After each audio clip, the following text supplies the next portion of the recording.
தமிழகத்தின் துணை முதலமைச்சர் உதயநிதி ஸ்டாலின் அவர்கள் வந்து பிஜேபி அதிமுக எப்போ இணைந்ததோ அப்படியே அப்போவே எங்களுக்கு வந்து வெற்றி வாய்ப்பு உறுதியாகி போச்சு. ஏன்னா இது வந்து ஒரு பொருந்தா கூட்டணிங்க.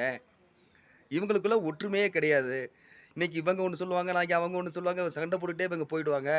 எங்களுக்கு வெற்றி எளிது. அதனால எங்களுக்கு இவங்க இணைஞ்சது சந்தோஷம் தான் அப்படின்ட்டு உதயநிதி ஸ்டாலின் அவர்கள் சொல்றாங்க. இந்த கருத்தை மையப்படுத்தி அண்ணாமலை அவர்கள் கேட்கிறபோது அண்ணாமலை சொல்றாரு, அவர் தாத்தாவும் இதத்தாங்க பேசிக்கிட்டு இருந்தாரு. இப்ப இவங்களும் இத தான் பேசுறாங்க. ஆனா, எங்கள் கூட்டணி இரு கூட்டணி அமைந்த பிறகு தமிழகத்தில் மாற்றம் ஏற்பட்டத தான் இவரு மாத்தி சொல்றாரு. ஆனா, உண்மையிலே எழுச்சியாக இருக்கிறது அதிமுக, பிஜேபி கூட்டணி தான். அத போக போக இவங்க புரிஞ்சுக்குவாங்க.